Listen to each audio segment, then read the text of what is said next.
Buenas noches, chicos, a todos los que están conectados.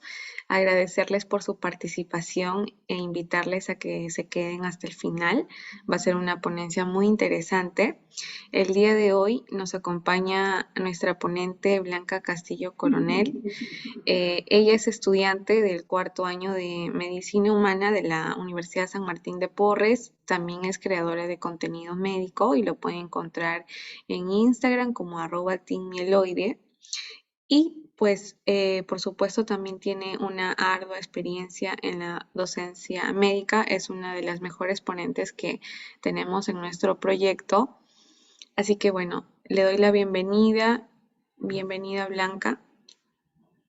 Ya puedes comenzar.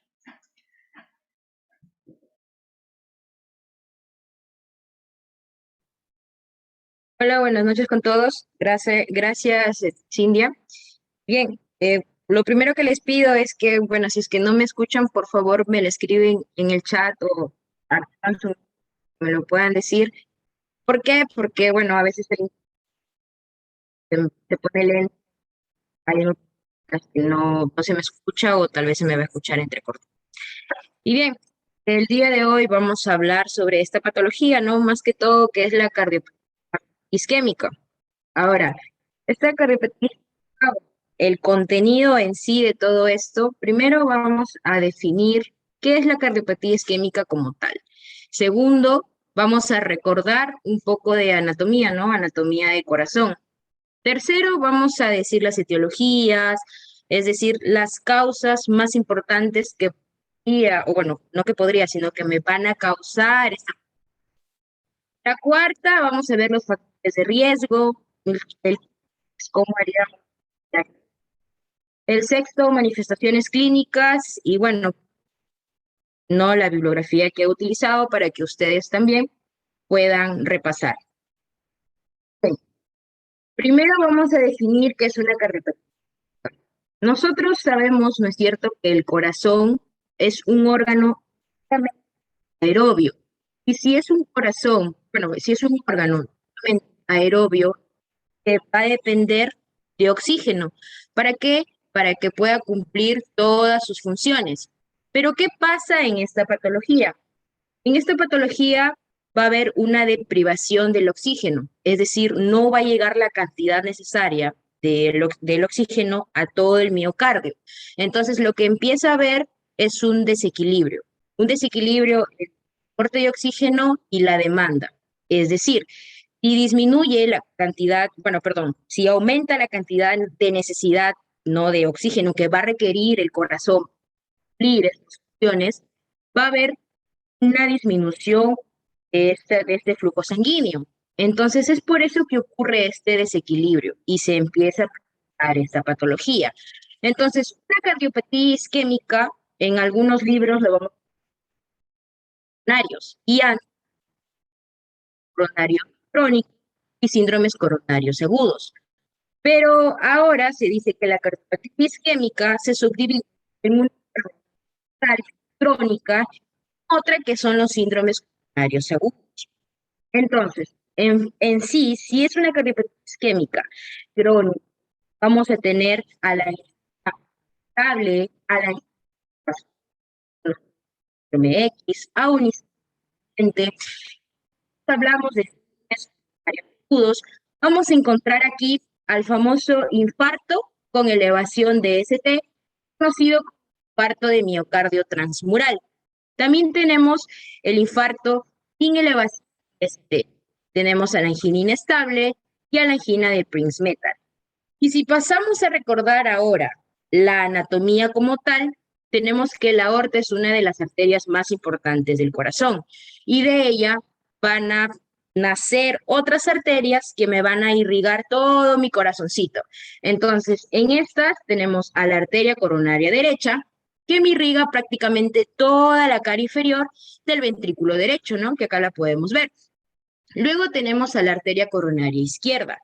Y de la arteria coronaria izquierda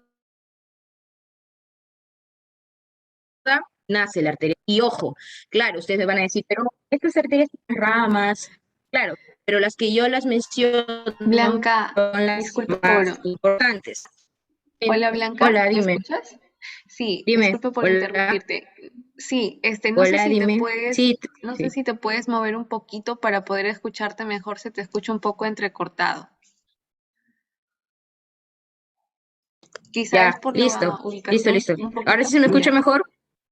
Sí, un poquito mejor. Ya, ahora sí, Sí, ya, listo. Entonces, bueno, ya, ahora sí. Ahora, como les decía, tenemos a la arteria coronaria derecha y a la arteria coronaria izquierda. Entonces, ¿a mí de qué me sirve saber estas famosas arterias y estas ramas tan importantes que son la circunfleja y la descendente anterior? Porque cuando ocurre un infarto, si yo sé estas arterias, qué parte o qué cara del corazón me irrigan, yo sé en qué parte del corazón el infarto está afectando. Entonces, es por eso que es muy importante la anatomía. Y ahora que ya sabemos la definición, que ya recordamos la anatomía, ¿no? Toda la irrigación del corazón, pasamos a hablar de las etiologías como tal. Y una de las etiologías más importantes que van a encontrar, ¿no? Cuando lean van a encontrar la aterosclerosis. La aterosclerosis va a ser la principal causa de una cardiopatía isquémica, sea crónica o sea un síndrome coronario agudo. Pero esta no va a ser la única causa.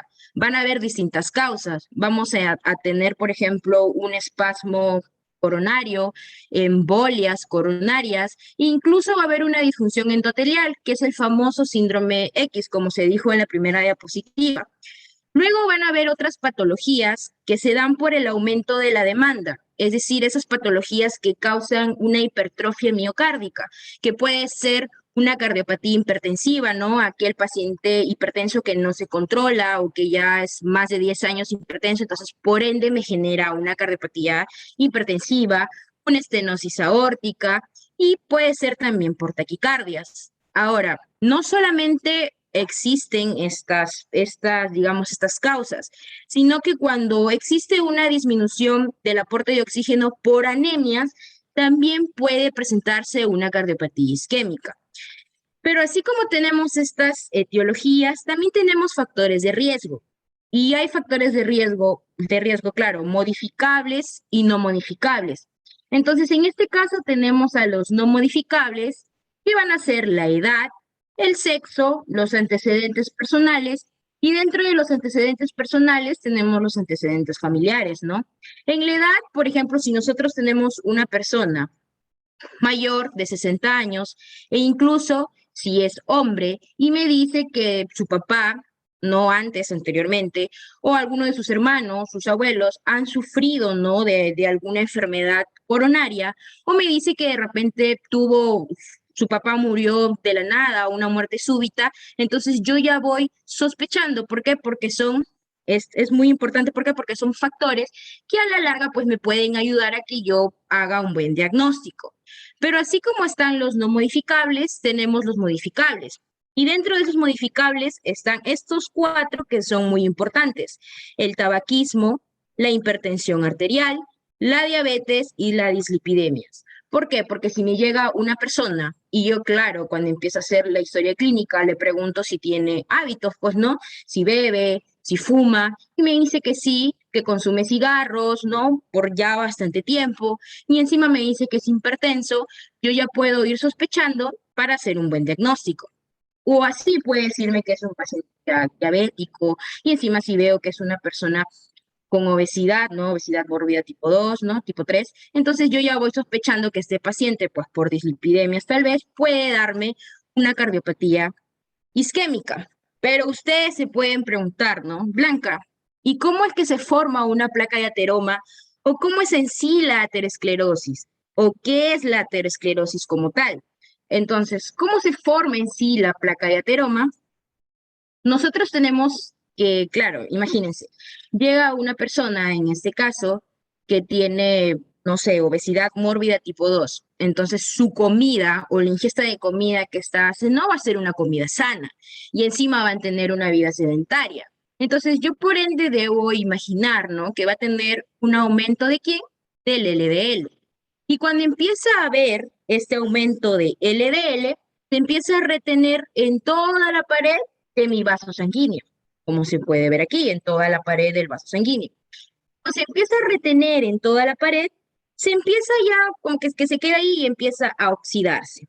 Se empieza a oxidar, se empieza a acumular, pero como mi cuerpo está detectando este LDL e incluso este LDL atraviesa la pared del vaso sanguíneo, es decir, no se va a quedar ahí, sino que atraviesa, el organismo empieza a detectar como que, oye, ¿no? Hay algo en exceso, no tiene por qué haber o no tiene por qué haber ingresado en el vaso sanguíneo y activa los monocitos. Entonces los monocitos empiezan a ser atraídos hacia este LDL que se está oxidando. Entonces el monocito se diferencia y se convierte en una célula espumosa. Una célula espumosa va a ser macrófago que va a tener adentro LDL. Entonces, no es que solamente se va a formar una célula espumosa, van a haber varias células espumosas. Entonces, estas células espumosas se empiezan a acumular y forman toda la estría grasa. Al formarse esa estría grasa, con el tiempo se forma una placa de ateroma.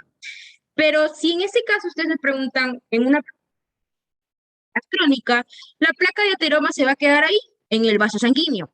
Es decir, no va a obstruir tanto el vaso sanguíneo. Puede obstruir un 80%, puede obstruir un 70%. Más adelante se va a explicar. Entonces, la persona puede continuar haciendo todas las cosas que hace, ¿no? En toda su vida cotidiana. Y claro, va a sentir síntomas, ¿no? Cuando haga esfuerzo, el tipo, bueno, el dolor de pecho, ¿no? Que es el más característico, pero cuando ya se convierte en algo agudo, esta placa de ateroma, ¿no? Va a tener un núcleo lipídico y una capa que lo va a rodear. Pero aquí la diferencia está que en el crónico, la capa que cubre todo, ¿no? Esa placa de ateroma va a ser gruesa, o sea, va a ser fuerte, no se va a romper con facilidad.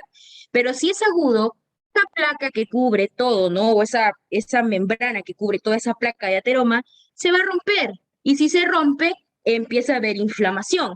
Y si hay inflamación, mi organismo empieza a producir citoquinas, empieza a producir la cascada de coagulación, empieza a producirse angiogénesis y un montón de cosas empiezan a ocurrir dentro de este vaso sanguíneo.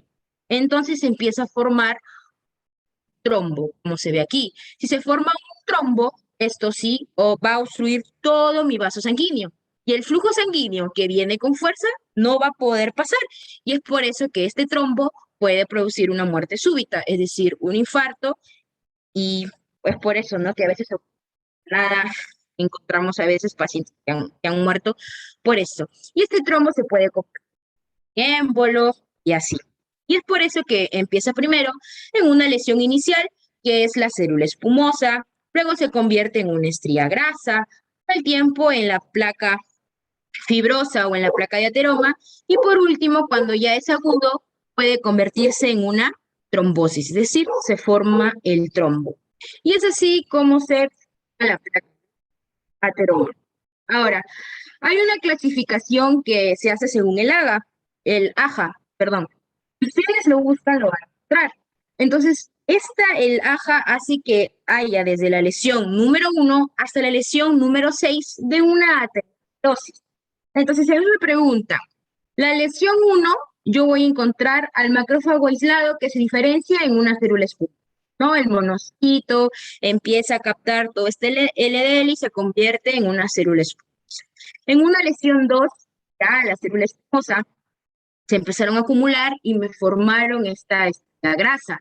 En la lesión 3, yo ya tengo que es una lesión intermedia, es decir, ya poco a poco se va a ir formando la placa de ateroma. Cuando yo paso a una lesión 4, ya aquí encuentro yo como tal el ateroma, el núcleo lipídico, ¿no? El ateroma, el núcleo lipídico. Luego la lesión 5, yo encuentro que esta capa fibrosa externa, bueno, una capa fibrosa externa, va a depender mucho si el paciente, bueno, va a ser una persona crónica, la capa fibrosa externa va a ser gruesa de esa placa de ateroma o va a ser, como les dije, débil y se puede romper y formar un síndrome coronario agudo. Si se rompe, pasaría a ser la lesión 6. Y la lesión 6 es la lesión más complicada. ¿Por qué? Porque aquí se hace la formación del trombo y por ende, si se forma un trombo, puede producirme un síndrome coronario isquémico agudo. Y si ahora hablamos como tal de una área crónica, ya en sí de las subdivisiones, tenemos lo siguiente. La enfermedad crónica, como les dije, es que va a llegar a limitar la luz, es decir, tenemos acá un vaso sanguíneo y se va formando toda la placa de ateroma. Entonces, es decir, aquí ya se va formando la placa de ateroma y en este caso yo le he hecho muy grande, ¿no? Porque puede ser menos, pero el flujo sanguíneo va a ir yendo normal, o sea, sigue todo normal. De repente, claro, el organismo, como empieza a ver que hay esta obstrucción, trata de compensarlo y produce vasodilatación. Y es por eso que en estas personas encontramos que pueden estar normal viviendo con su placa de ateroma. ¿Por qué? Porque no se rompe, ¿no? Porque tiene toda esa capa fibrosa gruesa. Pero aquí ya empiezan a ver los síntomas. ¿Por qué? Porque esta persona tal vez con el frío, con el estrés o por un problema, ¿no? Acá ya entran las emociones, un problema emocional, empiezan a encontrar este dolor que produce esta famosa isquemia con el esfuerzo, ¿no?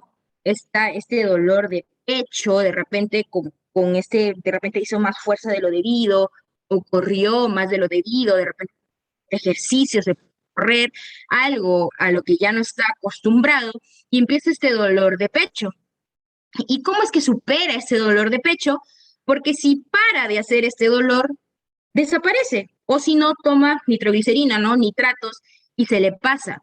Eso es en una enfermedad coronaria crónica. Pero eso es siempre y cuando la obstrucción sea de un 70%. Pero cuando esta obstrucción, o mejor dicho, esta estenosis supera entre el 80 y el 90%, se le conocería ya como una isquemia grave o severa. Y aquí ya empezaría a aparecer, ¿no? Incluso este dolor en el reposo, pero siempre y cuando va a depender el grado de la obstrucción. Y si tú me preguntas, Blanca, ¿y cómo yo me doy cuenta, no? ¿Cuánto está obstruida la arteria de este paciente que llega y me empieza a contar todos los síntomas que tiene? Porque le mando a hacer una coronariografía. Ese va a ser mi gol estándar y me va a decir me va a decir cuánto está obstruida mi arteria. Y yo ya con eso puedo hacer por diagnóstico un mejor plan de trabajo. Esa sería como tal enfermedad crónica. Pero dentro de, como les dije, esta enfermedad, tenemos a la estable. Llega este pacientito, ¿no? Con este dolor de pecho producido en esfuerzo, ¿no? En un cambio de rutina que tuvo. Como les dije, es un dolor que puede durar entre 10 a 15 minutos. De repente en otro libro lo encuentran menor a 20 y así. Entonces es un dolor que no dura bastante, sino que desaparece y cede con el reposo, con los nitratos. Pero ese es un dolor típico. Un dolor típico tiene dolor de pecho, cede al reposo con nitratos o es menor de 10 a 15 minutos. Pero existen los famosos dolores atípicos. ¿Y qué es un dolor atípico y en quién encuentro este dolor atípico? Un dolor atípico va a ser lo mismo que un dolor típico, por así decirlo, pero solamente tiene dos de estos criterios. O sea, puede tener solamente dolor de pecho, el esfuerzo, puede ser reposo, o puede tener, o puede ser menor a 10 o 15 minutos y ceder, ¿no? Con reposo o así. Pero solamente tiene dos de los tres criterios. ¿Y quiénes encuentro un dolor atípico? En las mujeres embarazadas, encuentro en pacientes ancianitos, encuentro encima, bueno, en estos pacientes ancianos, también encuentro en personas que tienen diabetes. Un dolor atípico y poco, no poco frecuente. Si lo buscan en bibliografías lo van a encontrar. Ahora, me llega este paciente y yo dudo, ¿no? Según lo que me cuenta, de repente por emergencia, por consultorio, no sé, y empiezo a dudar, ¿no? Como todo buen estudiante que siempre duda, ¿no? De sus conocimientos, les ha pasado. Entonces empiezo a dudar, ¿y cómo yo puedo confirmar ese diagnóstico? ¿Cómo yo hago? Y empiezo a pensar, ¿no? Recordando la universidad, en mi libro, mis amaneceres. Entonces empiezo a recordar y digo, pero si quiero confirmar este diagnóstico como tal para no sentir esta duda, de repente es otra cosa, le mando a hacer al paciente una ergometría, ¿no? Se le ponen los electrodos como está aquí al paciente, lo empiezo a hacer correr y empiezo a ver cómo va variando en el electrocardiograma. Ahora, le puedo mandar a hacer también un ecocardiograma de esfuerzo, ¿no? Para ver cómo está, o para ver las partes del corazón, si esas partes están afectadas, si la función del corazón está bien, la fracción de eyección está normal, y para ya confirmar en sí cuál es el grado de obstrucción, si es que lo hay, claro, en una bueno, si es que de repente es otra cosa, no lo va a ver, pero ya para confirmar en sí, lo hago con una coronariografía, ¿no? Y con esto ya me daría qué tan obstruida va a estar este vaso, no, bueno, este vaso sanguíneo, ¿no? Y la arteria también qué va a ser. Y según esto, yo ya puedo empezar mi plan de trabajo y empiezo a pensar también qué tratamiento le voy a dar al paciente. Y eso sería en sí la angina. Ya hablamos de un síndrome coronario, perdón, de un síndrome coronario, perdón, crónico. Y si tienen alguna pregunta, la pueden hacer por el chat. Normal, se los puedo repetir, de repente lo dije muy rápido. No, la placa de ateroma y lo demás, ¿no? Lo que es la angina estable y eso. No, para seguir continuando ya como tal, un síndrome coronario agudo. ¿No hay preguntas? Yo pregunto, no mentira. Vamos a avanzar y nada, pueden estar atentos porque prácticamente todo lo que estoy diciendo va a venir en el test que le van a poner, ¿no? Al final de la ponencia. Entonces, no hay preguntas, continuamos. El síndrome coronario, ahora agudo, tenemos lo siguiente. Vamos a tener, en este caso, cuando va a haber una... Ya, uy, se cambió.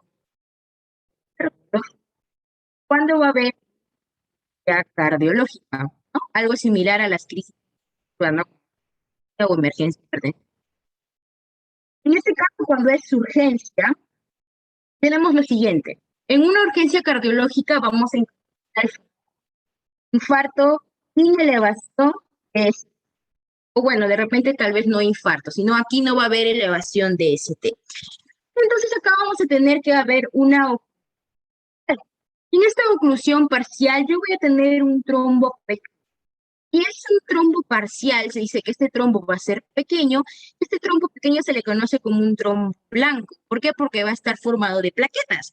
Entonces, como no va a ser una total, yo puedo sospechar que puede ser una angina estable, o puede ser una angina de metal, puede ser una angina activa, una angina de reciente comienzo, o puede ser una angina postparto de miocardio agudo. Entonces, si yo sospecho de una angina inestable, aquí va a ser porque va a haber una hipoperfusión, pero yo no voy a encontrar necrosis.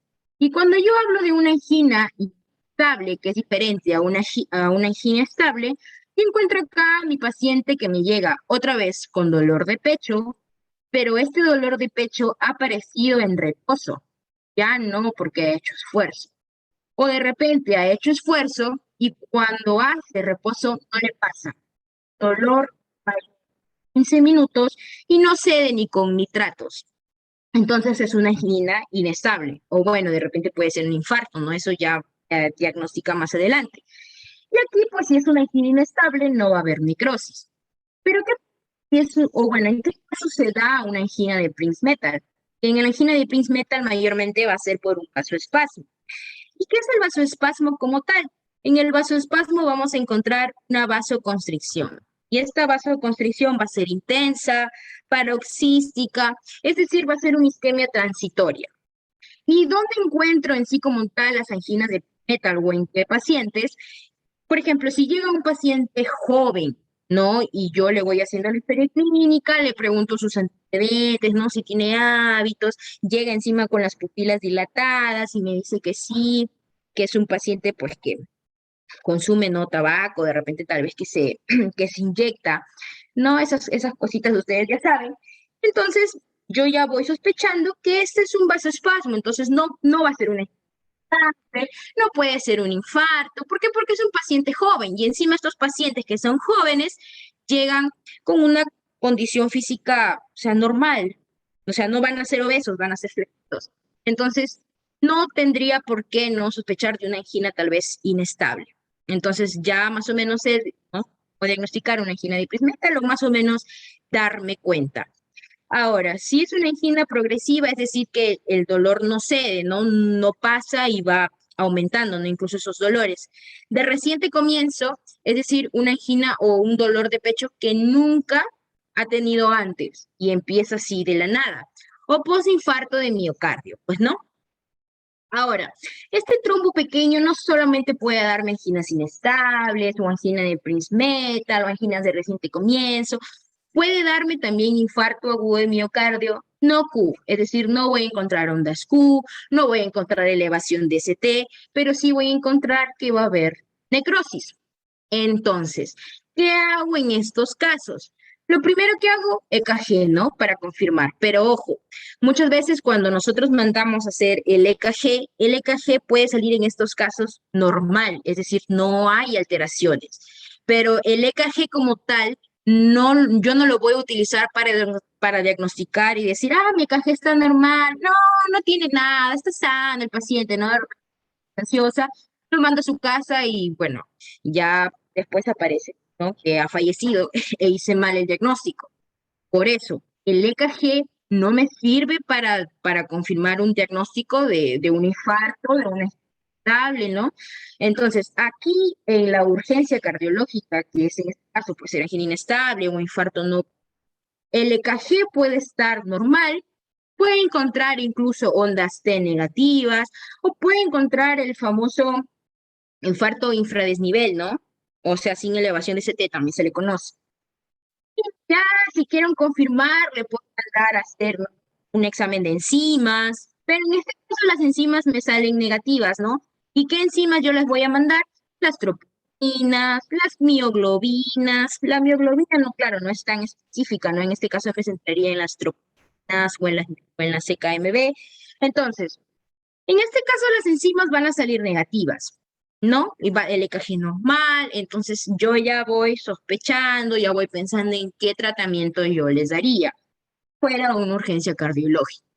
Pero si pasamos ahora al caso de emergencia cardiológica, aquí tenemos elevación de ST. Aquí sí vamos a encontrar en el electrocardiograma la elevación de ST. Y aquí ya no encontramos una oclusión parcial, encontramos una oclusión total. Y si es una oclusión total, el trombo tiene que ser grande. Y en este caso, se conocía como trombo blanco o, bueno, era un trombo formado por plaquetas. Y en este caso se conoce como un trombo rojo, pero en este caso va a estar formado por fibrina. Y aquí sí podemos encontrar el famoso infarto con onda Q. Y aquí sí mandamos a hacer otra vez el EKG en los primeros 10 minutos que este paciente llega, pero no solamente ahí, y ya después ya no le vuelvo a hacer otro EKG, sino que tengo que estar ahí cada 2 horas, cada 6 horas, para ir controlando y viendo, porque muchas veces, claro, tú le puedes hacer dentro de los 20 minutos que llega el paciente, y no te puede salir nada, te puede salir un EKG normal, e incluso les mandas a hacer enzimas y te salen enzimas negativas. ¿Por qué? Porque las troponinas se elevan a partir de las 12 horas. Y las mioglobinas no son tan específicas, ¿por qué? Porque llegan a su punto máximo en las 8 horas y pasadas estas 8 horas empiezan a disminuir. Entonces el paciente puede llegar, no, desde ya pasó estas 8 horas, ¿sabe qué, doctora? Ya tenía un dolorcito ayer, pero yo he venido por esa molestia, y no, no me va a salir, por eso es que no es tan específica. La específica es la troponina, ¿no? Y por eso, si es que demora en elevarse, ¿no? Puede encontrar sus picos en 12 horas o incluso 2 días, más de 12 horas, 48 horas, y se empiezan a elevar. Y a partir de eso, yo ya voy sospechando. Y como no voy a hacer solamente un EKG y van a ser varios, conforme van pasando las horas, yo ya voy encontrando, ¿no? Estas alteraciones. Y en este caso, las enzimas ya no van a ser negativas, van a ser positivas.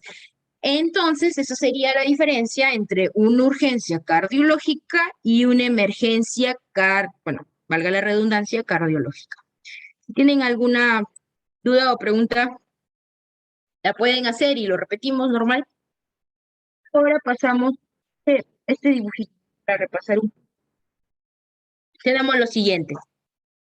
Acá, como les dije, tenemos acá que empieza a ser una agregación, bueno, en este caso va a ser un trombo, ¿no?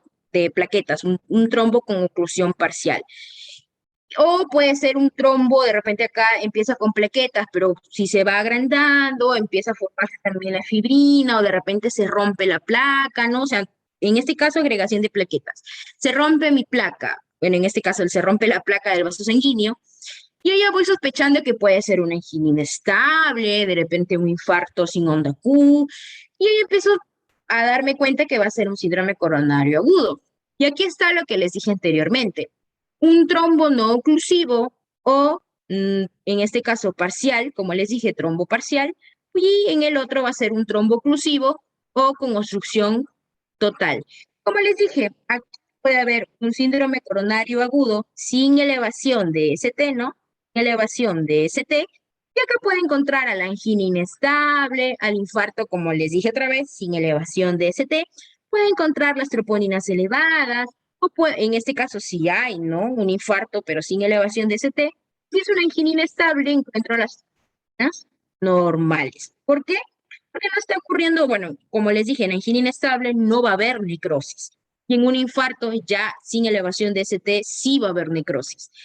Pero si es el trombo oclusivo o total o un trombo rojo, trombo de fibrina, si hay infarto coronario agudo, no un síndrome coronario agudo, con elevación de ST.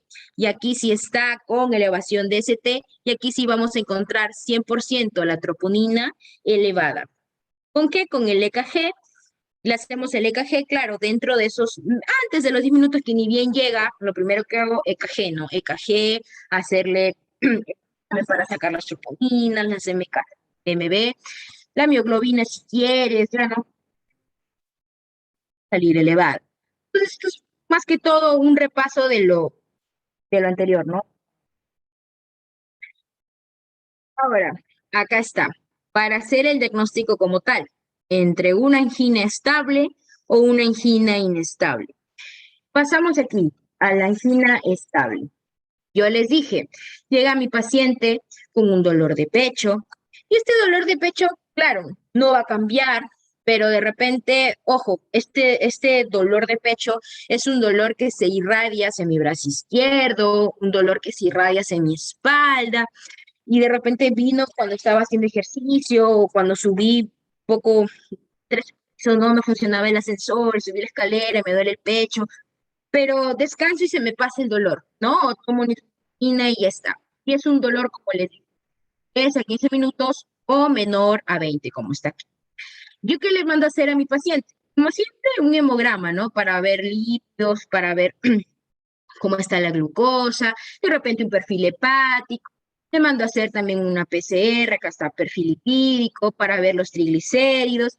También preguntarle si tiene, ¿no? O dentro de la historia clínica, preguntar si tiene antecedentes, ¿no? Antecedentes de repente, o de repente ya viéndolo puedo yo sospechar. Entonces aquí para hacer un diagnóstico, PCR, perfil lipídico, y si en este caso sería una angina inestable, claro, aquí encuentro que el dolor aparece en reposo.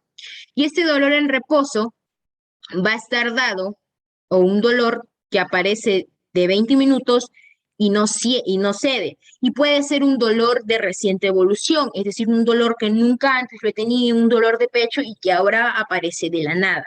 Dolor, claro, como les dije, que aparece en reposo. Una angina inestable. Entonces aquí también puedo matar a perfil lipídico, triglicéridos, comorbilidades, pero si claro, este paciente llega, ¿no?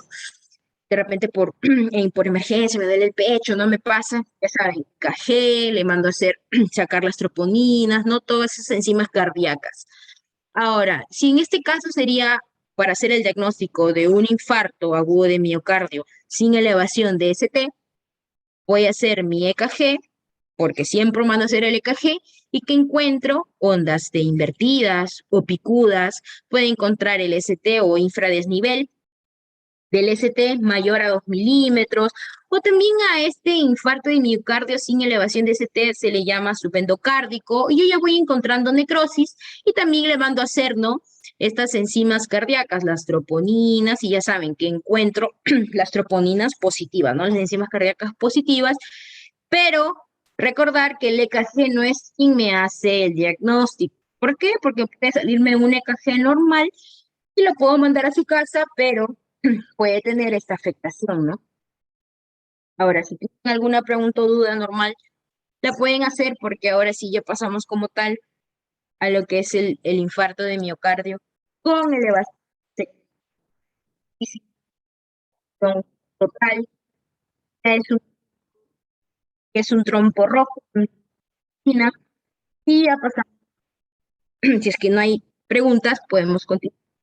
Entonces, en este caso tenemos el infarto de miocardio con elevación de ST. Para que sea un infarto como tal, se va a requerir dos de los siguientes criterios.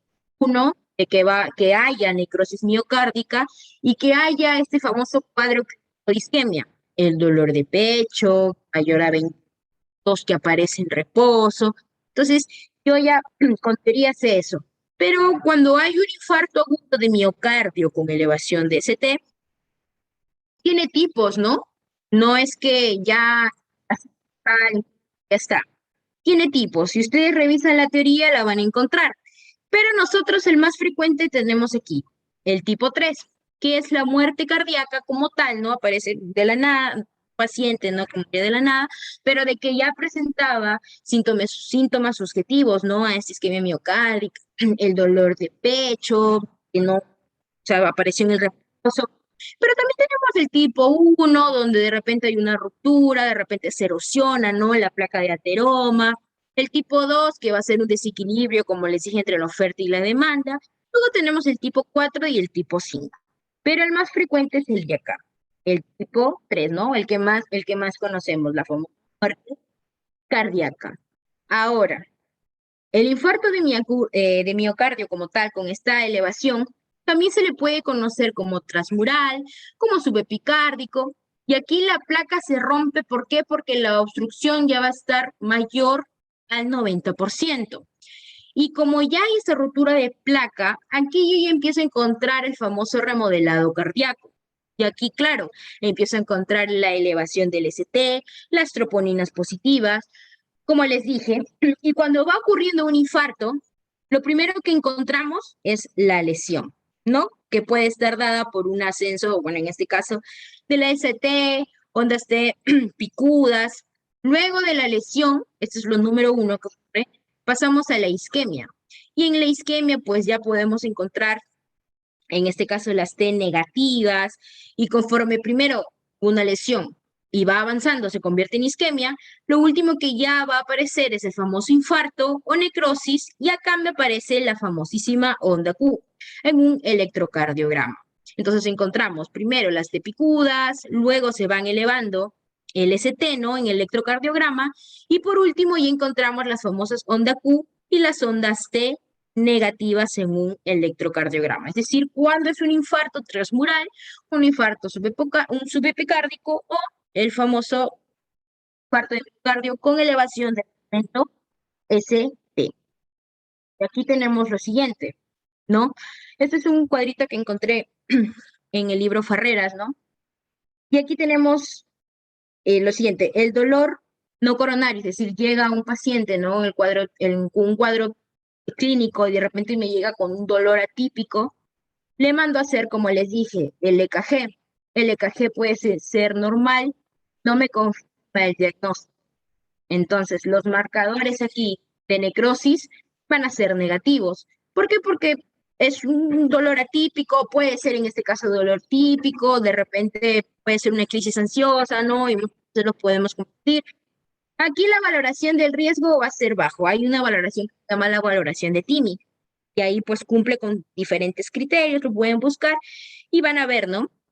La estimación. En este caso va a ser muy bajo, entonces nosotros cumplimos con el protocolo para descartar un síndrome coronario agudo, y como va a ser en sí como tal, en este caso dice alto, ¿por qué? Porque va a ser, o sea, en este caso no alto, ¿por qué? Porque en este caso no va a ser grave, por así decirlo, es como tal un infarto, o sea, no es algo grave. Entonces aquí todo va a ser negativo y le damos, ya me acordé, caso, mando al paciente a casa y ya está. Entonces, no es algo por qué preocuparse. ¿Por qué? Porque ya seguí con los protocolos y ya está. Pero ¿qué pasa si el paciente me llega con una angina estable? Y aquí me dice, ¿sabe qué, Dora? Tengo este dolor durante esfuerzo. Ah, ya. Yo ya voy escuchando, voy viendo de repetibilidades, ya le mandé a hacer un EKG. En este caso ya le mando a hacer un EKG, pero también le mandé a mano el colesterol, los triglicéridos.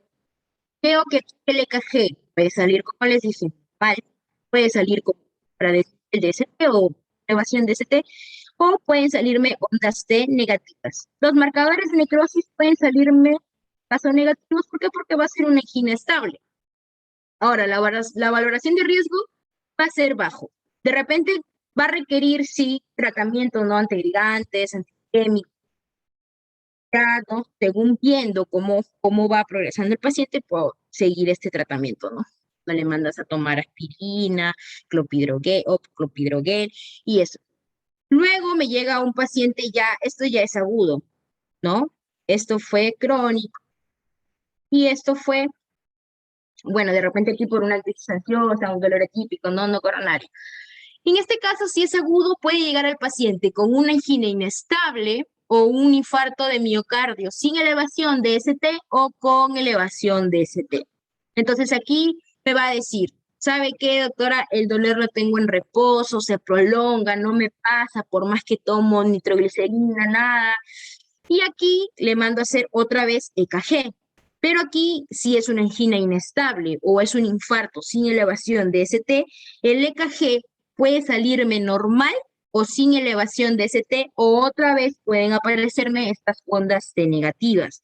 En marcadores, necrosis pueden salirme negativos, pero siempre y cuando sea una angina inestable. Si es un infarto agudo de miocardio con elevación de ST, aquí sí va a ser positivo. Entonces, la valoración de riesgo, es decir, el plan de trabajo aquí que yo debo tener puede estar entre intermedio o alto. Y aquí empiezo con tratamiento antiagregante, anticoagulante, antiisquémico y de repente un tratamiento invasivo. Le puedo hacer una revascularización, ¿no? O una coronariografía para ver cuál es el grado de obstrucción que tiene, ¿no? La arteria, para más o menos sospechar y dar un buen diagnóstico. Pero si en este caso es un infarto agudo de miocardio con elevación de ST, tenemos que aquí el EKG efectivamente me va a salir la elevación del ST. Aquí recordamos que van a salir el 100% de las troponinas elevadas y el valor de riesgo, bueno, la valoración de riesgo aquí sí va a ser un síndrome coronario agudo como tal, más la elevación de ST, y aquí yo sí ya le empiezo a hacer sospechar, ¿no? Si es que el paciente qué tan grave está, le puedo hacer una angioplastía primaria o fibrinólisis, más tratamiento, más antiagregante, más anticoagulante, y ahí yo ya voy viendo, ¿no? Pero eso según la valoración de riesgo.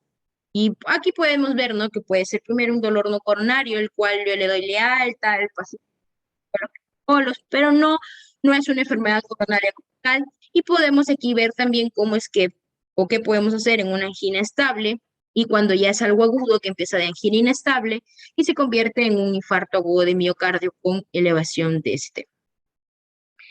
Y eso sería todo. Si tienen alguna pregunta o duda, me la pueden hacer. Se las puede.